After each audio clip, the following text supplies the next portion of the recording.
Hello, ladies and gentlemen. Welcome to another edition of Talking Cinema with Julius Freeman, James Callahan, and Sean Malone. How you guys doing? I'm doing good. Yeah. Tonight's episode is AI, the film written and directed by Steven Spielberg. I had no idea he wrote the screenplay until I Yeah, watched the movie recently, and I was like, "Oh, no wonder the Yeah. movie sucked."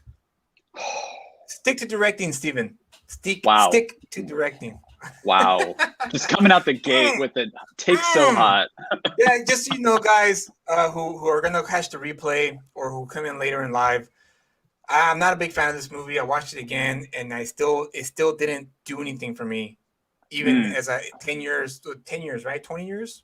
10 years? 20 years after I watched it for the first time, it still didn't hit with me.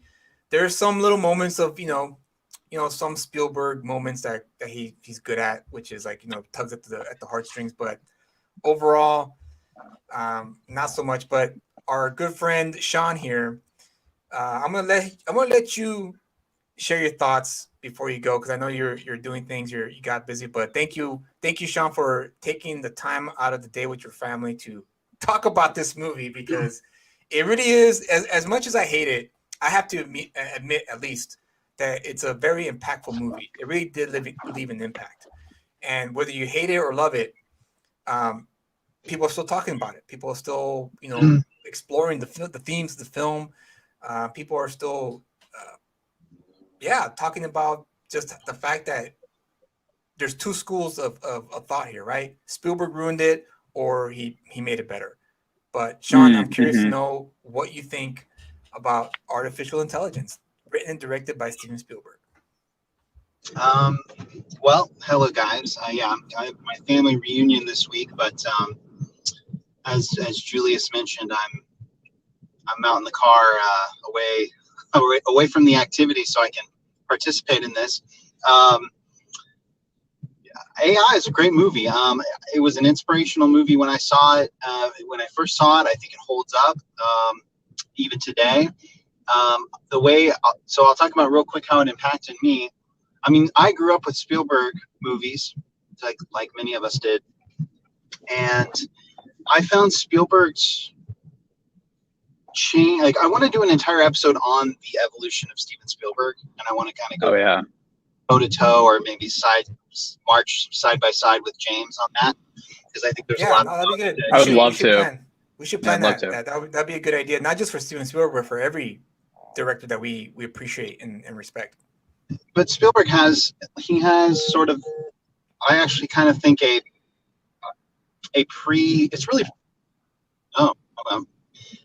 really like a pre-Schindler's List and post-Schindler's List career. And I think Schindler's List is really like the part of his career that you can just slice right down the middle of the cake and say, okay, this is his early career, and then this is his later career. And there's reasons for that. Obviously, with Schindler's List, he really, like, on a dime, and of course he'd done Color Purple and he'd done Empire of the Sun before, so it's not like this came out of nowhere.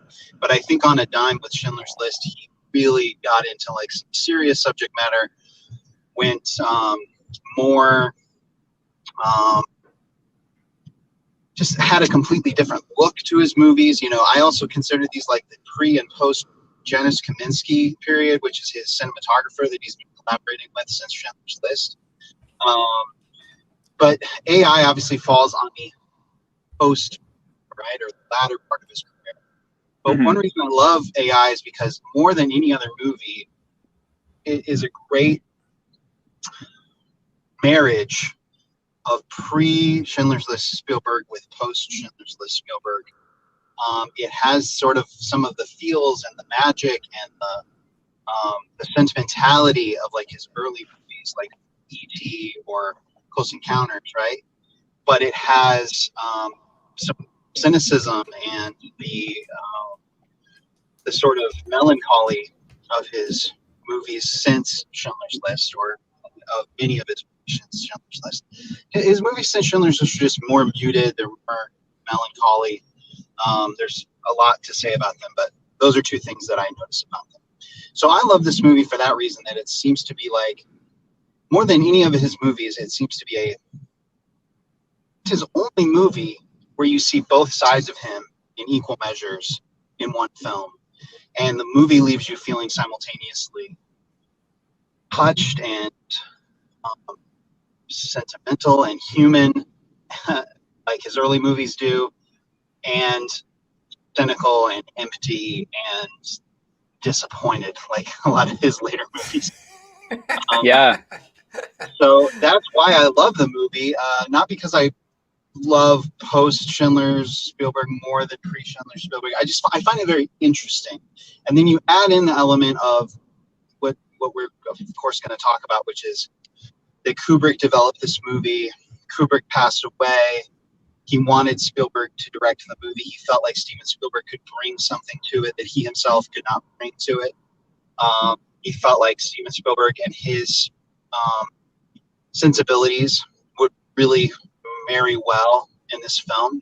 And I think I completely agree. Like, if the movie would not be what it is without Stanley Kubrick, and the movie would not be what it is without Steven Spielberg. It really is a collaboration between them from, in some ways, from before Kubrick died, but in other ways, like beyond the grave, right? So yeah, I think it's I mean, that's really saying nothing about the movie itself, but which we can all get into, like what the movie's really about and all that stuff. But those are the reasons I like the movie. I love Haley Joel Osment's performance in this movie. I also love Jude Law's performance and his character, just the character that Jude Law portrays and the way he portrays him. I love the Haley Joel Osment's such a talented actor. Like, he just brings all the earnestness and all the simplicity of David's mind and heart and character, and manifests it in a really remarkable way. I mean, I think he got nominated for an Oscar for Sixth Sense, but honestly, yeah. I think AI is by far his most impressive. So yeah, I think is that a good way to kick it off? That's a great way to kick it off. You have some valid points. That's I'll admit that those are some valid points that you brought up. You definitely watched a different movie that I did, because I did not get a lot of what you love about the film. For me, you know, I'm the type of person who if you're someone like Steven Spielberg, there's no excuse for you to have missteps in my eyes. I mean, that's just me. I can't speak for everyone else, but so he's not human. Well, it's almost like you mentioned earlier that you have there's the pre Schindler's List Spielberg and the post Schindler's List Spielberg, right? Which is, I agree with. You're right. That's a good way to kind of split the two careers, or the whole career, into two. And so I felt, okay, you can't be lukewarm, right? You got to be hot or cold. So if you do a movie like Schindler's List and you decide, you know what, I'm gonna make more movies that are a bit more mature. Maybe not so much, but a little bit, so that way I can elevate my game and whatnot. And I thought AI was a movie where he did not know how he wanted to make this movie. I felt like he was confused. I felt like one foot was like, I want to make a Spielberg movie, but the other foot was like, I don't want to disrespect Stanley Kubrick's vision. And he was kind of trapped. That's the movie I got when I watched it. That he was kind of trapped in the two, and he just went, screw it, I'm just gonna do both. And it didn't work for me. I kind of felt like he was, he was confused. I'd agree with everything you just said, except it didn't work for me. And it did work for me. I felt it was a collaboration. But otherwise, I agree with what you said. I mean, whether it was out of some kind of conflict in Spielberg, or whether it was just out of, I choose to think that it's a completely conscious and artful decision on his part to collaborate with Kubrick in the way he did. But yeah, I agree with everything you said, except for that. I think he should have gone all the way with either of the two. So he should have gone full Spielberg, or he should have gone try to go anyway, because you can't really be full Kubrick. But he could have gone full Kubrick in terms that I'm going to do what he wanted to do, and just kind of make sure it's complete. So my thing is, I think what Kubrick's intention was originally when he gave this movie to Spielberg was that the only thing you're gonna add to this movie is that you're gonna finish it. That's the only thing. No, That's the only thing that he expected. I don't believe that for 1 second, because if you want something done just to your wishes. Like you want someone to exact your artistic vision. You don't choose an artist of the caliber or with the vision of Steven Spielberg. Like you choose a director who's like a technically very good director who understands how to translate someone else's vision, right? You don't go find the guy who's like the most visionary director of his generation and say, hey, go execute my vision, but don't bring any of your own crap into it. And that's what I mean. Okay, fine. Then he should have gone full Spielberg. That's what he should have done. And he didn't do that. He should have gone full Spielberg. But you know what? What are we going to do, Sean? We're going to give him the full Spielberg. But I want to hear James, because we've been throwing jabs right here, but I want to hear what James has to say about this film. What do you think, James? What do you say? Well, my thing with this movie is it's one of those really, it's a movie that's really close to my heart. And I feel like it's one of those movies that I can't really talk about a whole lot without talking a lot about myself and kind of where I was when I first saw this movie. Because in a lot of ways, this movie was kind of, this movie opened the gate for me to all kinds of different ideas of cinema.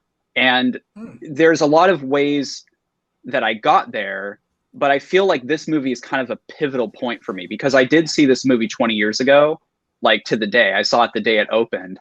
And I went in because I was a huge Spielberg fan. And this film came out, this was his follow-up movie to his Academy Award-winning film, Saving Private Ryan. Right, and now I'm definitely on your wavelength, Sean, with Schindler's List being a huge kind of turning point, kind of like divides his career in the middle. But I think that something happened when he tried to do the same thing a few years later with Amistad and The Lost World. He kind of tried to repeat that formula for having a huge movie and then winning an Oscar, and it didn't quite work out. Then he does Saving Private Ryan, where I think he's kind of chasing that, he's chasing those awards. He wins it, and then Kubrick dies, and he's been developing this film with Kubrick for like, I think the better part of 20 years. Yeah. And Spielberg had, I think, come firmly down on the point that he just never was going to direct this movie. But I think that once Kubrick died, he realized this movie will never get made unless I do it. And so he picked up all of the material that Kubrick had and he adapted that material into a Steven Spielberg movie. And now for me, when I saw AI, I didn't know who Stanley Kubrick was. I had heard the name before, but I wasn't familiar with his work at all. I had never seen 2001. But seeing AI was intriguing enough and compelling enough to me to seek out other kinds of cinema because I'd never really seen a movie that had this kind of scope to it and dealt with these kind of ideas in this way. And so then over several years, I started to, like, my admiration for this movie diminished a bit because I was like, oh, well, clearly 2001 and Blade Runner and The Matrix, they all deal with these themes, in a more compelling and fun and interesting way. But then I go back to AI and I find myself more moved by this film than any science fiction film I've ever seen in my life. And I think that's, the success of what Spielberg is able to bring to a story is he just knows how to pull you in and he knows how to emotionally engage. And this is a movie that I agree. I think it's one of the most complex films that he's ever made. I think it's it's not an easy movie. It's not an easy watch. Even watching it, this recent time, like I enjoy so much of it, and I'm blown away by the ambition of it. But it's not a fun hang, that's for sure. And but yeah, it's definitely. I don't know. I understand the misgivings that people have about this film, and I understand people that really don't like it. Yeah. But they absolutely saw a different movie than from what I saw, because I still respond to this movie as profoundly now as I did 20 years ago, maybe even more so now. I think one thing that caught me off guard about the movie when I first saw it was, you go in with certain expectations in science fiction. You see the trailer, you see flying cars and the sort of Spielbergian cinematography and all that kind of stuff. Right. But then you go into the movie and you see scenes like, and you feel the emptiness that David, it's so hard to put into words, but like you feel that emptiness of like him longing for just this one thing, right? Yeah. Like the embrace of his mother and he's made to want this, but he wasn't made with his own needs or his own his own needs in mind, right? He's made Right. for the needs of others, but yet he himself has needs because the needs of others require that he has needs. Right. But he has no way to fulfill his need, And Right. It's the tragedy of the movie. I honestly, like, I'm kind of choking up saying that because I think that's the heart. I've never said that out loud before. That's the heart of why the David character is so tragic and so sad, But anyway, so to see something like that, once you go in to see the movie, catches you off guard. But also just to talk about a scene, like when you see the flesh fair scene,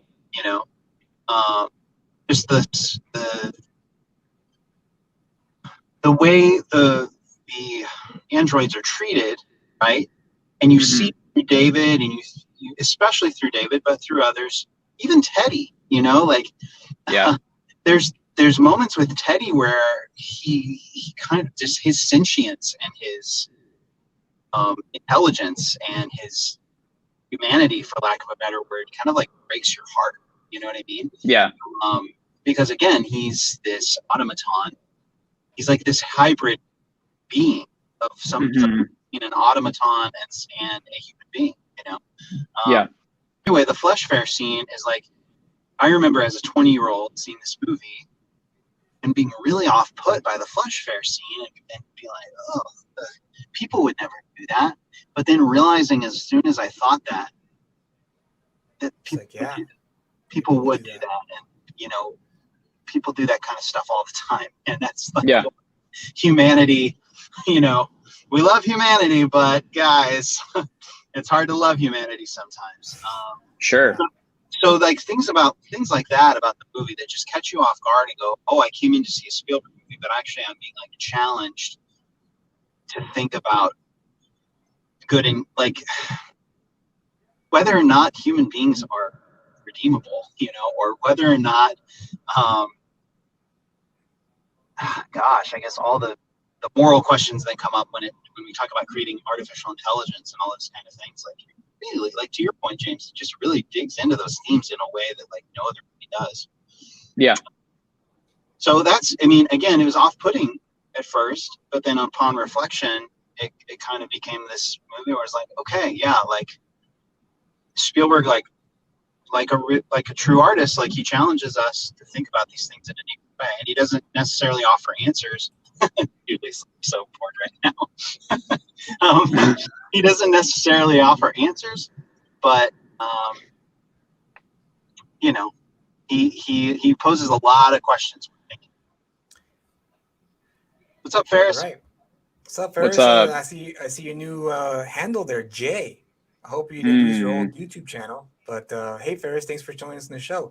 We're talking about the film Artificial Intelligence, written and directed by Steven Spielberg. And I hate it. Sean and James love it.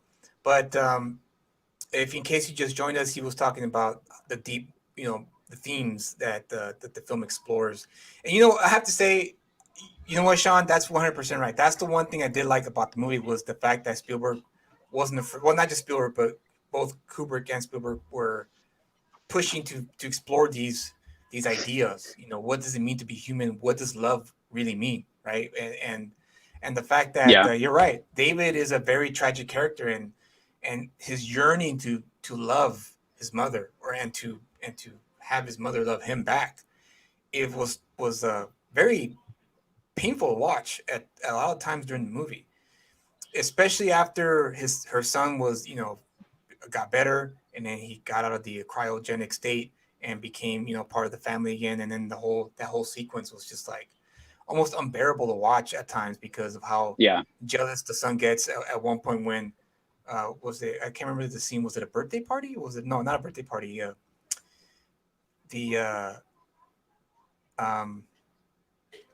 was it that she gave him a birth? Didn't she give him? There's something where the mom hugged him, right? What was I think so. Was that his birthday, or was that something else that they were celebrating? I can't remember. Remember, and then the boys looking up, and you can see like, oh, like he's not happy that the robot Right, is getting right. more love than he is, right? Um, and things like that nature is what I mean by when I talk about why I didn't really like it as a Spielberg movie, because it wasn't, it was, he was trying to mix up a little bit of the two, and that's what threw me off about the movie for the most part. But what you talked about the themes and all that, yeah, that was very heartbreaking, and the fact that that what was that scene called? The one where the robots were being destroyed. What would you call it? What was that? The Flesh Fair. The Flesh Fair, man. That was like, I have to say the CGI has held up pristinely in this movie. Like when I was Yeah. watching it, I was going, dude, the CGI looks like today's CGI. That's amazing. Yeah. That ILM was able to, create this. Well, I mean, Spielberg, so I'm pretty sure they had their best people working on it. Right, right.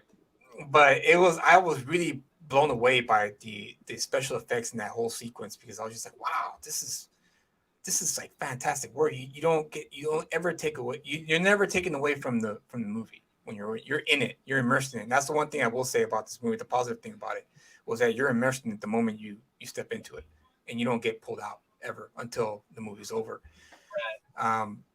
But I have to say, lastly, before I give it to James or Sean when I ask a question, didn't it just amaze you guys that Hicks survived the post apocalyptic world? I would imagine that would be the first class people to go. I actually I have a theory about this. I have a theory about this. I think how did they survive? How did they survive this? I think what happens is when you have like 3/4 of the population like dies and starves to death or whatever, of the fourth of the population that's left, a lot of them end up falling into poverty, and I'm sure that, they end up being a part of that, part of that flesh fair. And you know what, honestly, like I definitely think what they're doing is terrible, but seen within the whole context of the film, like these are people that are like, kind of railing against their mortality and the fact that humanity is not going to survive. And so some of them are reacting in other ways. Some of them are looking at robots as being, an essential part of society and the functions of society. And then others are resentful because they're, yeah.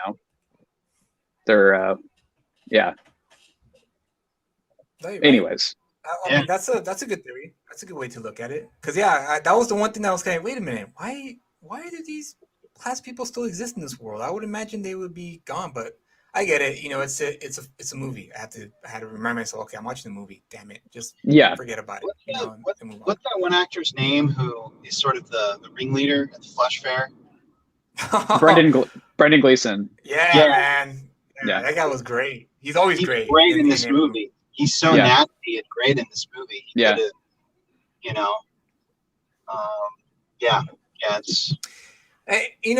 Maybe you guys will agree or disagree. I felt that perhaps the movie ran a little too long. That's another thing I didn't like about this movie. I think I personally felt that it ran a little too long, and it should have ended tragically, as the movie is tragic, right? Because I understand sometimes you just need a movie that just ends tragically. That's just the way it goes sometimes.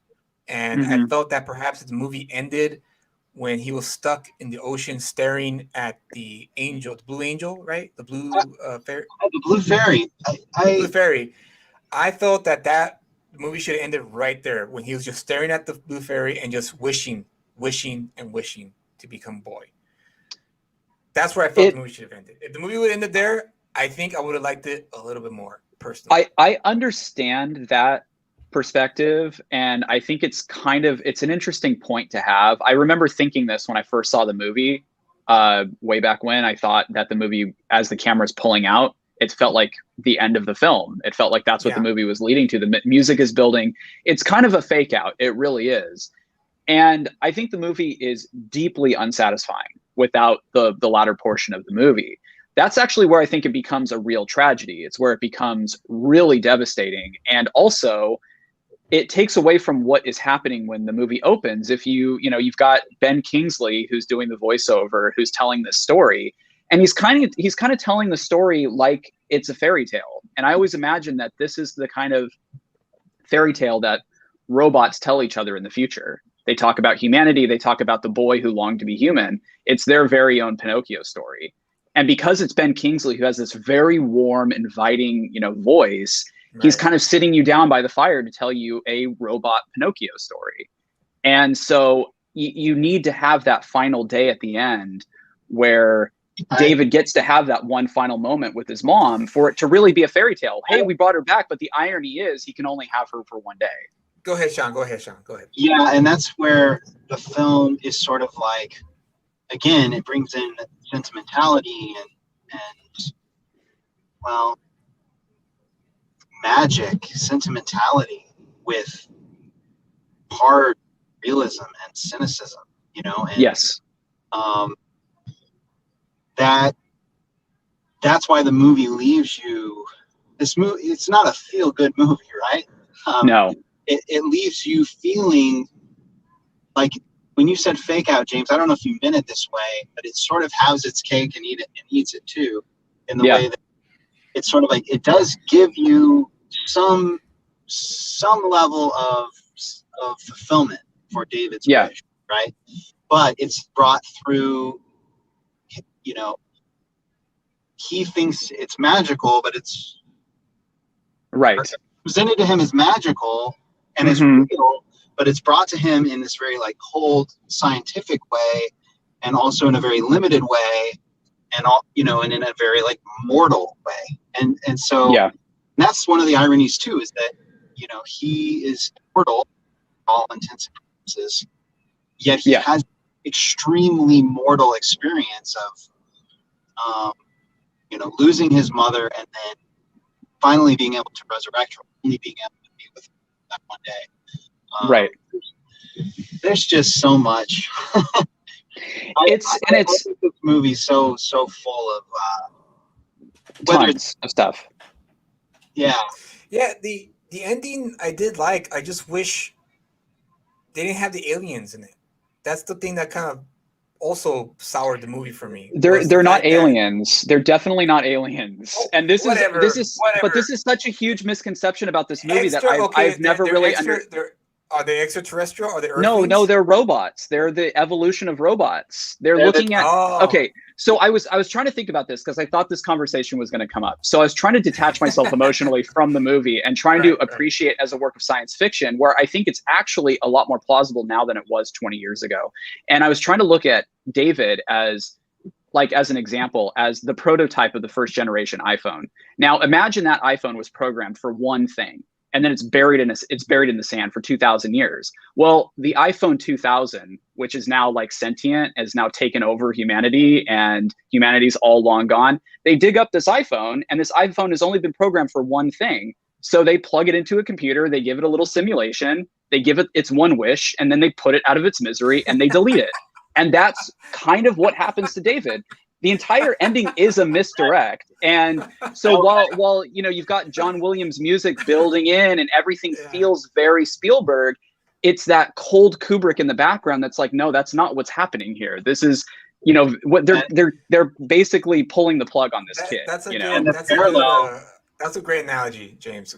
Bravo. That's a great one. I love it. And the parallel would be like if we dug up some like Cro-Magnon man from 20,000 years, like Encino Man, right? Brendan Fraser. Yeah. He would be like, like some person who represented to us our antecedents, right? Yeah. Right. We would do everything we could if that person somehow survived in the ice or whatever. I mean, it would be like incumbent on all humanity to like make this one Cro-Magnon man's wish come true, Yeah, absolutely. I get that. I'm not against that. I'm not against that ending because I felt, because I'm a sucker for happy endings too. Don't get me wrong. I'm not all about every ending of every movie should end in a bad note. Of course not. You should always leave a high note for an audience because because in the end of the day, cinema is escapism. We watch movies to escape from the harshness of reality, right?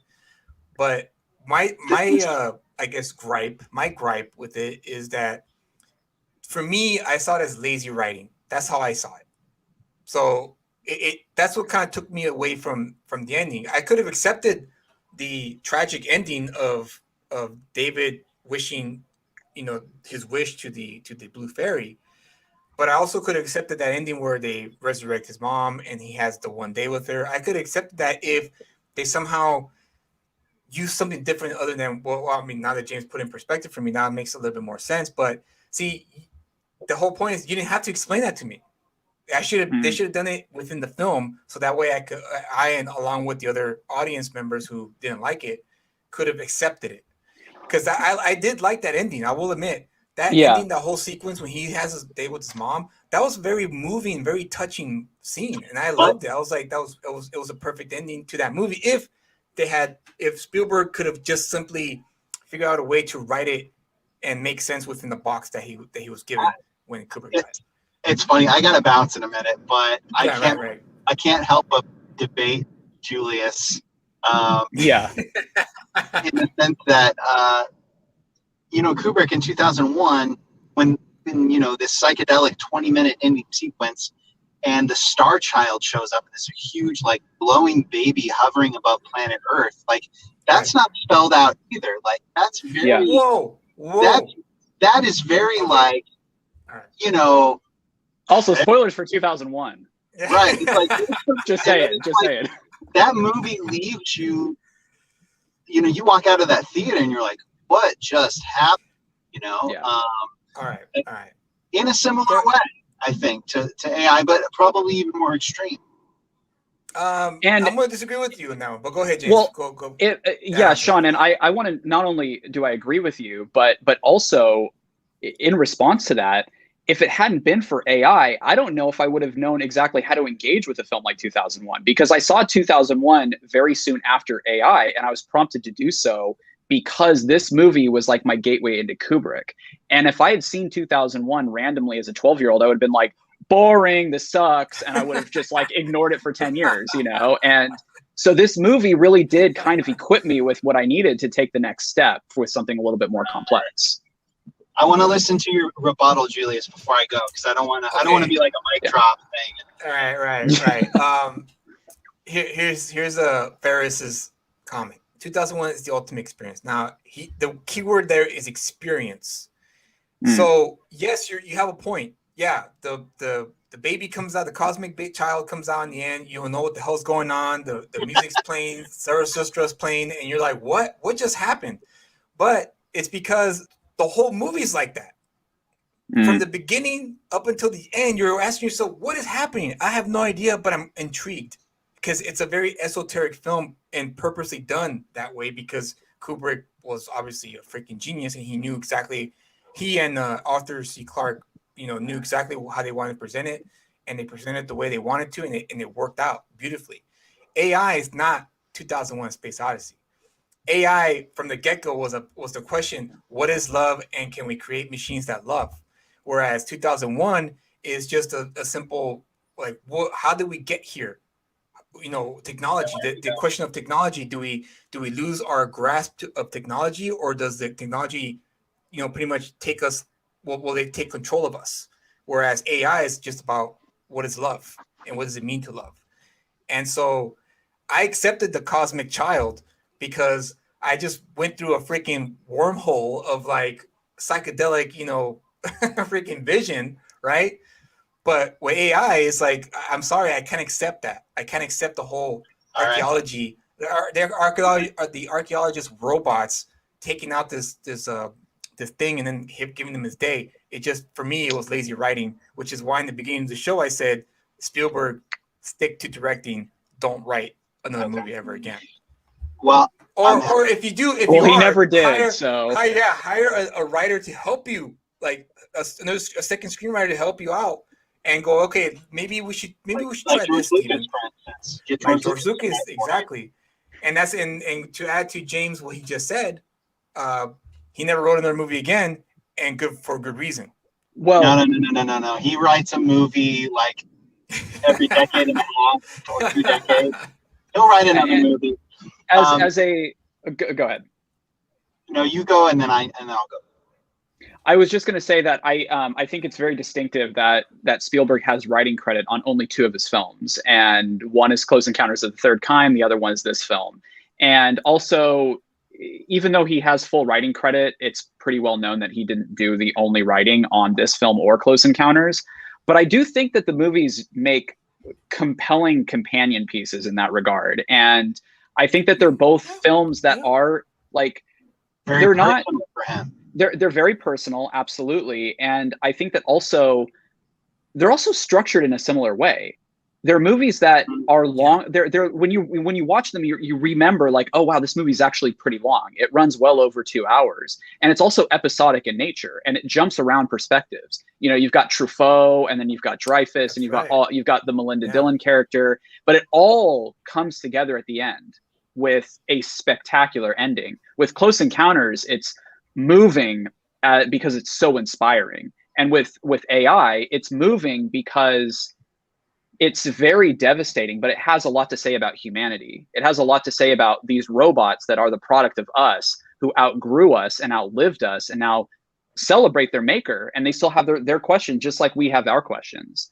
They're asking the same cosmic questions that we're asking, which I find to be like kind of inspiring, kind of devastating, and very effective. Very effective. Right. Well said. And Julius, I respect you. Hey, Respect same here, your man. opinion. Same here, bro. Same here, bro. Guys, ask me if I can stay just a little bit longer. Can you stay a little bit longer? Stay a little bit longer. Can you stay a little bit longer? I'm sorry, guys. I'm afraid I can't do that. Well played, my friend. Well played. Well played. Can we sing? What was the song? What was the song that he sang to him when you put him to sleep? Daisy. You can take the lead on that. Sing me the song now.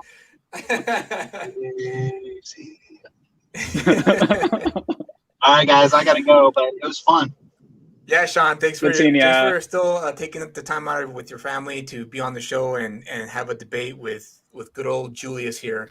And we'll have plenty of more debates in the future, because I'm sure as we continue making the show, we'll pick movies that are going to be either going to be you're going to unite us as how much we love it, or they're going to split us apart, and depending on who loves it, who hates it. So it's always fun to talk with other film cinephiles. I mean, when it comes to famous films, especially like artificial intelligence. Agreed. The last thing I'll say is, James, I leave the right side of the argument. You're capable. Thank you. Bye. See ya, bud. You take care. All right. So the gloves are off. Gloves are off, man. No. No, you and Sean brought up great points. So I'm not going to deny that. Especially when you actually, pointing out that they're robots. I thought they were aliens this entire time. I thought they were extraterrestrial aliens, but now that you mentioned that they're actually just evolved robots, then it's like, oh, okay, that's a little better, but doesn't save the film for me. Well, even if it doesn't save the film, the reason why I was almost kind of like preparing myself to have that like to throw that out there is because this is one of the things that I remember having conversations with people about in the years after the film came out. Whenever I bring up that I love the movie, people would be like, oh, that movie was so good until the stupid aliens showed up. And I'm like, no, they're not aliens. And that's usually when people would go, oh, maybe I need to take another look at that movie. And, you know, it's a movie that I felt very alone loving this film for many, many years. And I actually really don't know anybody that loves it as much as I do, except maybe for Sean. And apparently Scott Tobias, yeah, several of the Guardian, he loves it. Several critics have done reappraisals of the film over the years. I think the most meaningful was Roger Ebert didn't like the film very much when it first came out. He wrote a very lukewarm review. It was like a very mild recommendation, but he didn't like the film very much, just kind of admired its ambition. And then a couple of years before he died, he did a reevaluation of the movie, and he said it was a masterpiece and that he was wrong, and that he just he wasn't in the right headspace when he first saw it. And I don't know, maybe like being at that point towards the end of his life, this was a movie that he maybe looked to, that he found some kind of inspiration in. I'm totally speculating, but you know, like I said, you know, he could have Spielberg. He hit some points right on the head in this film, but for me, it just wasn't enough. to salvage the film. Personally Mm. speaking, still a great film in terms of directing and special effects. And for Right. the most part, the story too, like the journey, David's journey from family home to being abandoned, which was a very very horrific scene. Like, Yeah. talk about emotional horror, right? Yeah. People talk about the Saw movies, for instance, or any like films that show gore and blood, blood and guts, which is hard to watch, but watching the scene of a mother abandoning a child, even though the child is a robot or a mecha, as they call them in the movies, still was extremely devastating to watch. Just Oh yeah. pleading her to not leave him there, and alone, and her just like it was just hard, man. That was a hard scene to watch for me. But like I said, flashes of like good stuff, but for whatever reason, it just didn't hit for me throughout the whole movie. Didn't hit for me. So well, and I think acknowledging the film's ambitions and acknowledging the great things about it, even if it's not a movie that fully works for you, I think is definitely, that's enough. I think when I hear people say, "Oh, this movie's just an awful film," or "This movie pisses all over," Stanley Kubrick's legacy, and I'm that's not what this movie is. I was in that camp for a lot of years. I was in that camp, and then of course when I went to the museum, and of course listening to interviews with Spielberg, and kind of thinking, okay, you know what, he really didn't piss all over his vision. He actually did his vision. Like he actually went for it. Like he actually went for it all the way. And but it's just that Kubrick, he's a lot more cynical, right? He's a lot more cynical filmmaker. So if he had directed this movie, it would have been a totally different movie, and more than likely it would have been a lot more accepted, in my opinion. Because I don't think it would have. You don't think so? Because Eyes Wide Shut was panned. I remember that movie was panned when it came out. Big time. Everyone hated it. Mm-hmm. And when I first watched it, I didn't really like it either. I was like, "What the hell is this? This is weird." But then as I got older and I paid closer attention to it, I realized how great it was. Like, I was like, "Damn, this movie is deep," and that's why I think a lot of people were turned off by it, because it, at that point in Kubrick's career, he was going deep, like really, really deep. And I think AI would have been one of those movies that if he had lived and directed it, and Spielberg produced it, I think it would have been one of those in that same sentiment. People would have panned it, like you say, when they first came out, but I think with time it would have aged like fine wine, like Eyes Wide Shut has. Well, and the reappraisals of the film that I've seen over the last few years, and even coming out today, a little bit that I saw, on Twitter and just kind of in the news, was, I don't know, it reminds me a little bit of the reappraisal that Eyes Wide Shut got, 10 to 15 to 20 years after it came out, and kind of like what Full Metal Jacket was getting around the time Eyes Wide Shut came out, because I remember people didn't care for Full Metal Jacket when it came out. The Shining as well, Barry Lyndon, they were all met with kind of like cultural ambivalence. Nobody really, like, there were definitely the people that like, oh, this is a masterpiece, and then other people were like, yeah, whatever, Kubrick, get off your high horse, make a decent movie, whatever. Right. And I do think that this movie, AI, is starting to have this kind of, legacy of being a film that people return to, and they, find something new in it as they get older. And yeah, I guess that maybe in the next 20 years I'll end up liking it. Who knows? Maybe when we're all underwater and we can all relate,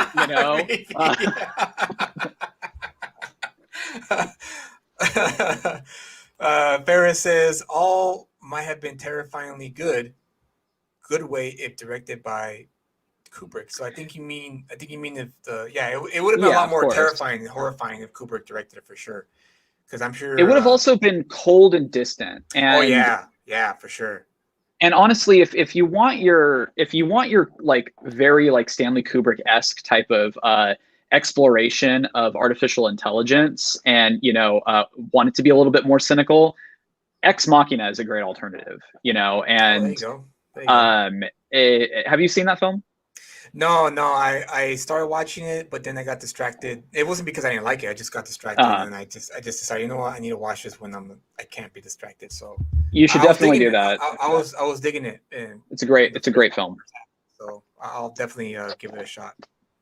Yeah, it's a great film that deals with, similar themes of artificial intelligence and robots, Right. and what their role is, and in it being created by us, and like what they owe us, what we owe them, and that kind of Yeah, thing.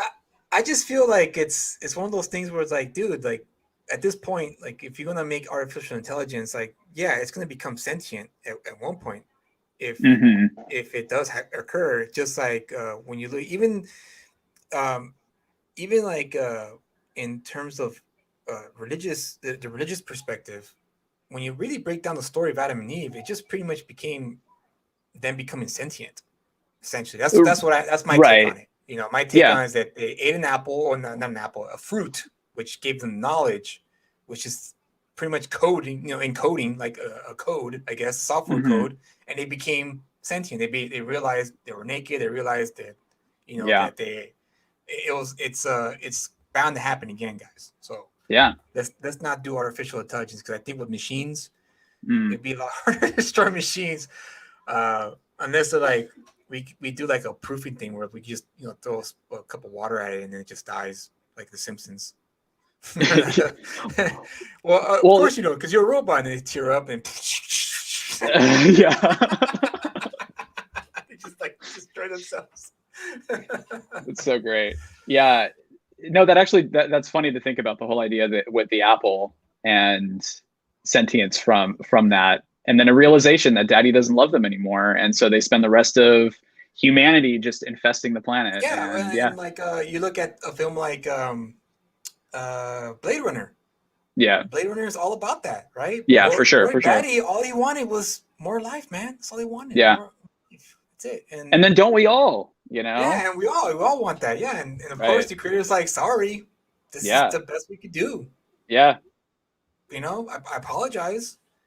All right. Right. Right. Kill him. So, Yeah. yeah, that was a great film, by the way. Blade Runner, man. Whew, what a classic. Yeah. Yeah. I love But Blade Runner.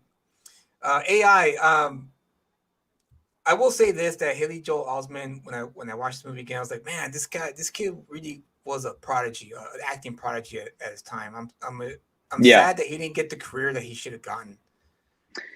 It's very weird. Yeah. For whatever reason, I don't know why. I don't know why he didn't get the acting roles that he could have killed if he chose. I don't know. I don't know. Maybe he had a bad agent. Maybe that's what happened. I don't think it's necessarily that. I kind of have this. It's a really sad thing when it comes to child actors, You but think he was pigeonholed? Is that what happened? You think? I don't even necessarily think it's that. I think that when you're a child actor, you have to compete with your child self once you're an adult. You have to basically become Right. something new. You have to reinvent yourself. If you look at like Jodie Foster, she's a very different actress, when she's in her 20s and 30s than she was as a kid. And Yeah. you have like Ron Howard, who like realized as he got older, he's like, oh wait, I can't really thrive as a leading man. So it's either just eventually end up in character actor roles on TV shows, or I'll go direct. And I think with Haley Joel Osment, for him, he realized that he wasn't going to be like a leading man, and Right. he didn't even really have leading man presence.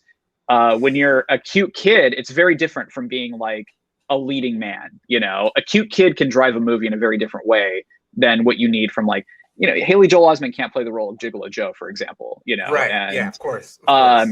and Jude Law can top line a movie, and we haven't even mentioned him. He's incredible in this movie. I think That's right. You're right. It was a You're great absolutely right. performance. Yeah, he did. He did. I have to And say he that can did. be a leading man in a movie, and I'm glad he plays this sort of like Jiminy Cricket role in this movie. That's right. Yeah, he did. I didn't even notice that. Yeah, you're right. He did. Play Yeah, it's that like role. him and Teddy are kind of like they're both kind of sharing the Yeah. Jiminy Cricket roles. The Gigolo.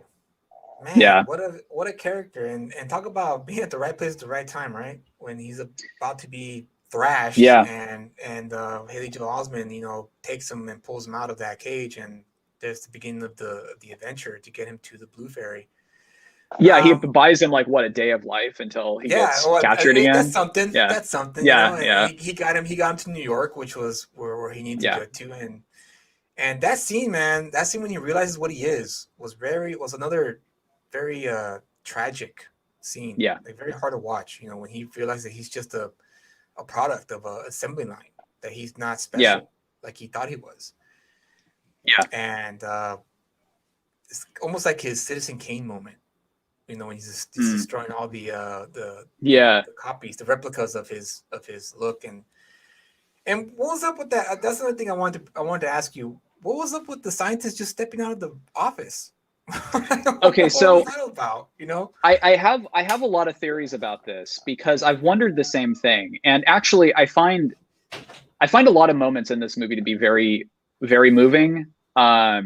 And you know, there are the parts that are just kind of horrifying to watch, like when he's abandoned in the woods. But for me, I think the part that kind of moves me the most is when he says, "I thought I was one of a kind," and Professor Hobby says, "Well, you're the first of a kind. My son was one of a kind." And you know, William Hurt is great at like killing like those kind of scenes, and he's like tearing up and he's holding it back. But then there is something kind of sinister in the way he's like, "Okay, well, I'm going to go away now, and I'm going to bring these guys back, and they can't wait to meet you." And it's just it's real sketch, and and you get the impression that like, okay, they're going to shut him down. They're going to be like the future robots who are like, "Hey, we really feel bad that you were programmed to do this one thing that doesn't help us and certainly doesn't help you, so we're just going to pull the plug," you know. And so my theory is that he gives David the opportunity to leave, to either self-destruct or to continue his adventure, because he keeps telling him like, "We were tracking you, but we never intervened." And I think that for Professor Hobby, he's like, well, this is sort of my son, you know, and he's the first of a kind. He's the prototype. And, you know, he's like, he's the thing that he pitched in his little, you know, weird meeting in the very beginning of the movie. And so I think that the idea that they would just shut him down was something that probably Professor Hobby didn't like the idea of. And so, you know, that's why he's like, okay, I'll be right back. There you go. You know, all right. That's a good explanation. All right. I can, now that makes sense. Because I wanted to like that character. He was a good character.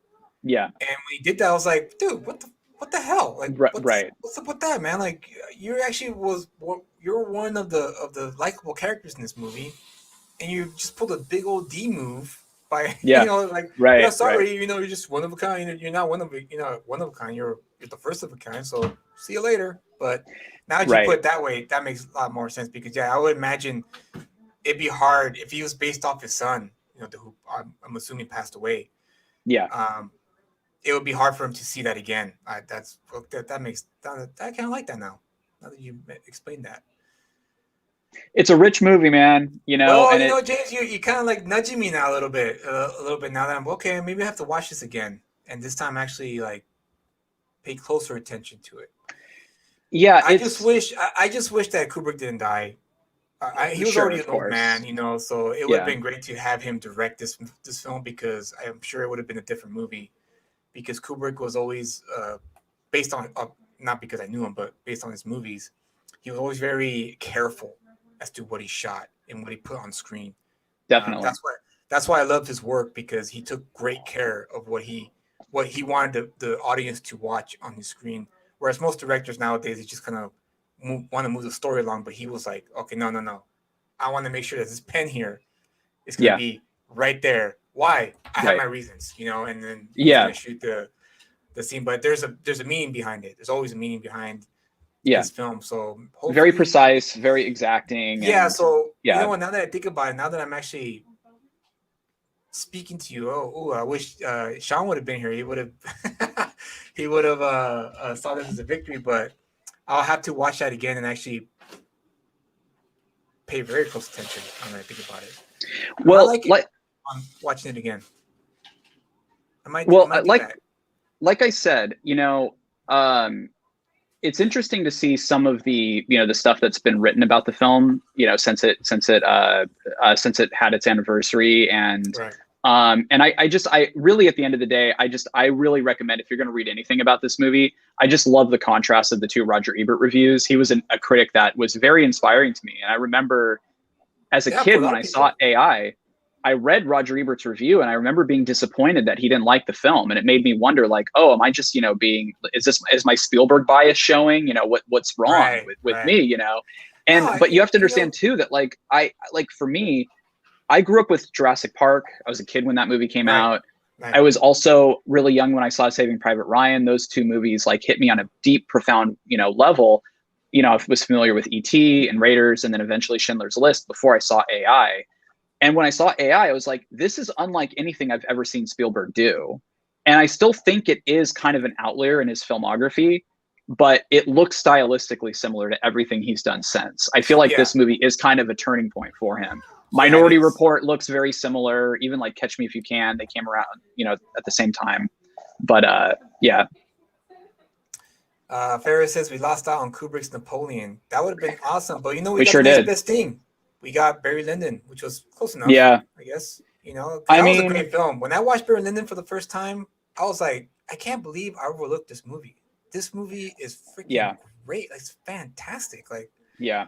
I think the reason why I overlooked it for so long was because of the period, and I hate those kind of period pieces. I'm not a big fan of those. And Yeah. when you recommended it to me and told me, like, dude, it's like awesome, Yeah. and I watched it, I was like, yeah, this is, yeah, it's definitely it's up there now as one of my favorite Kubrick movies, and it's simplistic too, but it's about this guy, this schmuck, who tries to fit into this world that he just doesn't. He's a round peg trying to enter a square hole, and Yeah. Right. he was never going to make it in that world. It was Yeah. going to eat him up and chew him up, and that's exactly what happened. It just took long because he was scheming. He was trying to find his way out, and then when he got trapped, it was over. He was done. So yeah, a great film. But That one, but it's funny too, because I hear that a lot from people that when they're exploring Kubrick's work, especially if they did so 10 to 15 years ago around the time Eyes Wide Shut came out, right. A lot of people have had a similar thing where like Barry Lyndon was the film that was like not very well received. It was kind of a big bomb when it came out. And so for me, it was the last one that I watched because it's like, oh, it's 3 hours. Nobody likes this movie. I've heard it's really slow. And then I watched it and I was completely absorbed by it. I don't understand anybody who thinks the movie's slow. Like I get it, like maybe from like an aesthetic perspective, like if you're just like, yeah, well, the camera moves slowly, but like the movie is very entertaining.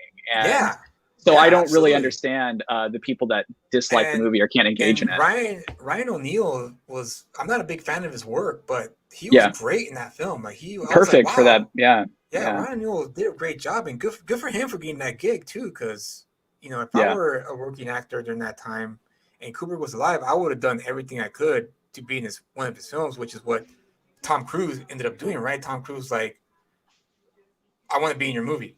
Like, is that right? Is that what happened, or did Kubrick specifically pick Cruise? I believe it was that. I think Stanley Kubrick, when he was developing Eyes Wide Shut, his dream was to get a high-profile celebrity couple to play the husband and wife, which really narrows down, your choices. But but he lucked out because I know he bought the rest of that book like in the 70s, right? Yeah, I think so. Yeah, he was sitting on that for a long time.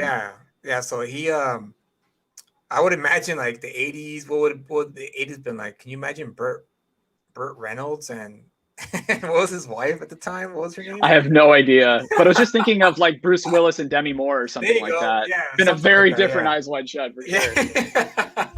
Can you imagine Bruce Willis as Dr. What was that character's name? Dr. Bill Hartford, I believe. Yeah. No, that was guys, we're gonna do a Kubrick appreciation month sometime in the near future because I think he deserves it. Because his films are just rich with great stuff to unpack. We're definitely going to follow through on Sean's idea of following Spielberg's film career and exploring that. And I think we should do that for other directors too. I think that'd be a great show to kind of showcase if they're still hitting their marks or if they've kind of lost their way. It'd be interesting to see, explore different directors' careers and see how like they've fallen off of their I guess you could say their grace when they were at their peak Yeah. of their careers. But yeah, I think that pretty much sums it up Yeah. for this show. Let's see here. Ferris is still he's saying Kubrick films are the definition of personal filmmaking. Yeah, absolutely. I agree with that. Lolita is great. Peter Sellers, Pink Panther, all time genius. Yeah, man. Lolita was very hard for me to watch when I first watched the film because I was like, oh, dude, what the hell? But still a great, yeah, still the great movie because of I guess the acting and the directing and the story itself was just like when you put yourself out and watch it as objective as you can, you see that it's truly is a tragic story, but very hard to watch. And of course, yeah, James Mason is amazing in that movie. It's just really funny to imagine, somebody in Hollywood right now who's like, you know what property we need to reboot is the Lolita property. Yeah, like let's do Lolita as like a 6-episode Netflix series or something. Like, I know. I think that they would get canceled immediately and thrown out of the boardroom. But yeah, or maybe not. Who knows? You never know, dude. You never know these days. With yeah, they'd be like, we can't put it out in public though. Like, we could definitely do that behind the scenes, but we can't put that on Netflix, guys. Give the whole game away. Yeah. So next week, I don't think we've chosen the movie for next week, have we? No, we haven't. Let's do the terrible movies pick. Okay. Let's do that. So I already have my 2 films. I'm still in between.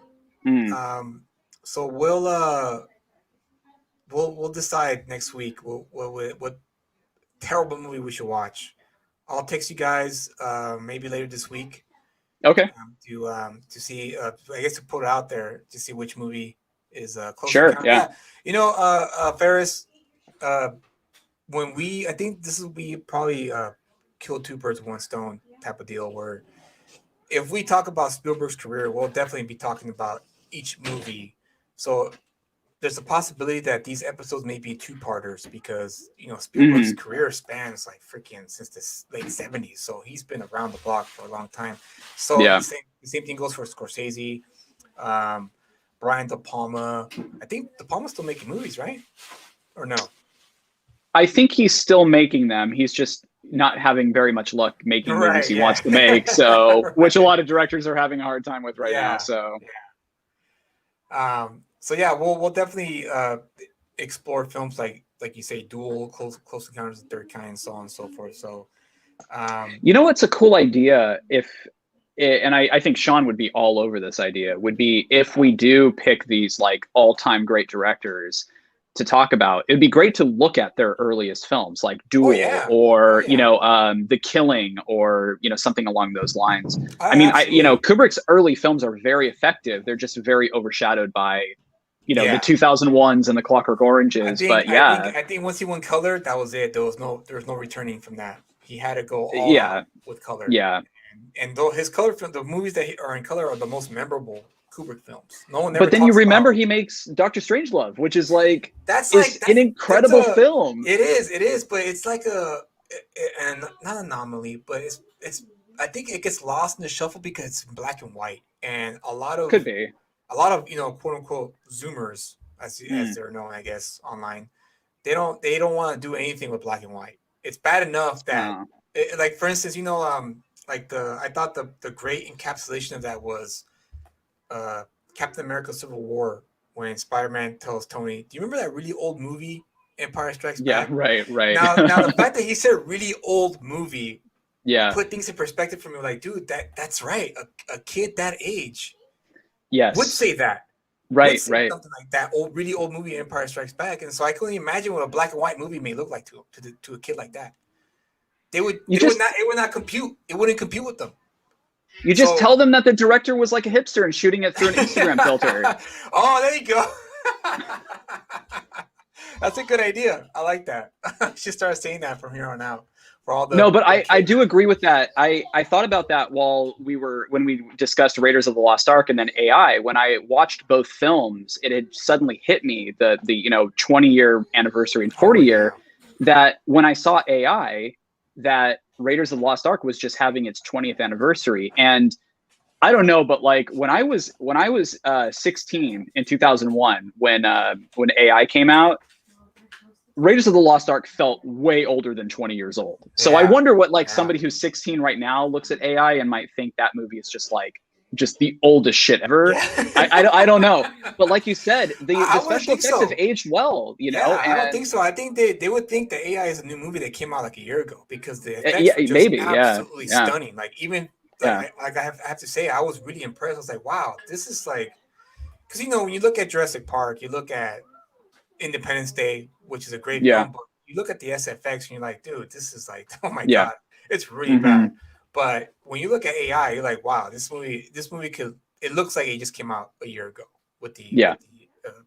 the special effects. So Yeah.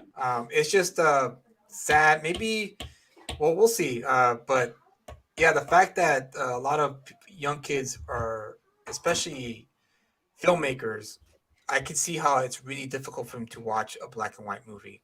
They could tolerate a color one because it's in color at least, but a black and white movie, I just can't imagine them sitting down and enjoying it. Yeah. Maybe a few and far between, but not like the majority. I think the majority, like they watch a movie like Citizen Kane and look at it like, this is stupid. This is a boring movie, and Yeah. they don't Well, they don't and ever bother to even care. the To culture's changed a lot too, because when Mank came out, there was a lot of resentment towards like needing to do homework to understand Mank. yeah, And at that point, I'm just like, you know what? Don't watch it then.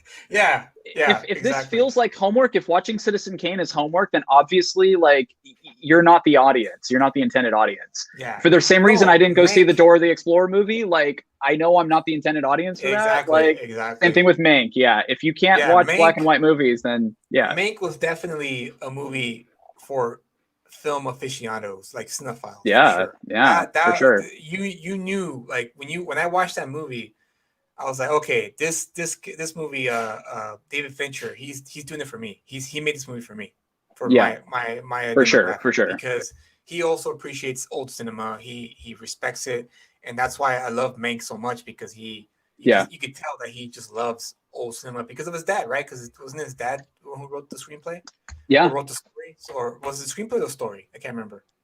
No, apparently his dad wrote the script Okay. and Fincher tried to get it made for like 20 years. And Netflix was finally the one that was like, well, here's the money, go do that then, Yeah, yeah, and and good for Netflix on that because that was hell a yeah. gem Yeah. for sure. Yeah. And I think Agreed. that movie, that movie is going to be shown in film schools going forward. I think. Yeah, 'Cause you know what? I think it'll have a good following for sure. I It's a think so. great Yeah, gateway into that era too. Like I it think is. that it's a great companion to Citizen Kane. And if I was ever going to show somebody like, hey, do you want to see like an old film that's I think still really entertaining, and then something that is also trying to emulate that era, watching those two movies is a great gateway into that era. So Oh, absolutely, absolutely. And the yeah, actor who played Orson Welles was top notch. yeah, it was pretty cool. Yeah, That was a great scene when he asked for yeah, credit. He's like, I want yeah, writing credit. You can just yeah, like, like no, how dare you? yeah, yeah, Because I was like, that's exactly the way Orson Welles was like that. yeah, Because I read a bunch of biographies about him, and he yeah, was the biggest a hole in the world. But he understood why. But I understood why because he knew his shit. Like he knew his stuff. He yeah, knew exactly how to put shows together. He was a grandmaster of storytelling. He knew all the rules. He knew Shakespeare. He knew the Bible. He he was a genius in his own way. So, but the fact that he was an a-hole is kind of like, yeah, that makes sense. So I just love the fact that they put that in the movie where he got yeah. mad that Mank wanted his writing credit. Oh yeah, it's a great scene, and yeah, and I love that film for a lot of reasons. And as somebody who loves Orson Welles, and I'd love to talk about a Welles film at some point, but like Oh yeah, I love the parallels between the character of Mank and Welles when he would end up getting older. Like eventually he would become yeah, sort of irrelevant in much of the same way, yeah. and You're right. fall to his demons and everything else. And Yeah, it's a great film that a lot of people just brushed off. And you know what? I get it. COVID, you don't have the patience for this kind of movie, maybe, Right. and Yeah. you know, maybe that played a role in that. But I just saw a lot of people get really mad about the film for some reason. There was just a lot of people that were like, "This is some like elitist horseshit. I hate this movie." And it's just like, why are we getting so mad about this movie? I don't understand it. But Well, I mean, to be fair, James, it was kind of elitist in a sense sure, I because guess. that movie was made for you and I, and Okay. every film lover out there. But that's okay, right? That's fine. Like Yeah. that, you need movies like that every once in a while. Like, But is it really elitist when your $7.99 Netflix subscription is giving you this one piece of content among 5 other new things on a Friday, and you're it like, it is if you don't understand the context. okay, all And if right, you have to research, like if you have to research to like understand the context or references, yeah, then I can see why people would be upset. Especially the newer fans, the younger fans would be upset right. about it because that would suck. That my little girl's what happened? Oh Uh-oh. no, she's just being a brat. Nothing happened to her. She's at that stage. She's at that age now where you take things away from her, she gets upset and starts crying. So Yeah, we're there at that stage. So but yeah, the great talk, great final talk here about yeah, for sure. Mank and all this stuff. But yeah, for sure we'll have to do a Orson Welles film at one point because he deserves also his his uh, his spotlight to shine.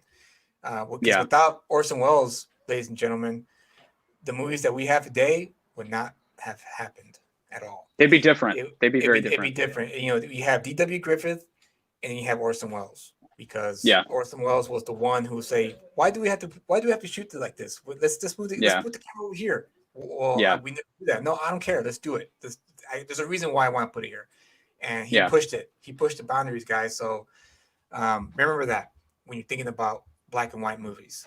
Orson Welles elevated the art form to from a kind of like a weekend getaway with your date to art to actual real like art where the Europeans and everyone outside America respected American cinema. I guess according to cinema history anyway, or film history, a lot of the European industries hated American film because of how sappy it was, how hokey, hmm and very non-realistic, right? The musicals and the MGM yeah, movies and whatnot, very overblown and cheap. I guess they thought they was cheap, but Orson Welles was the one who elevated me to like, oh, now this is cinema right here.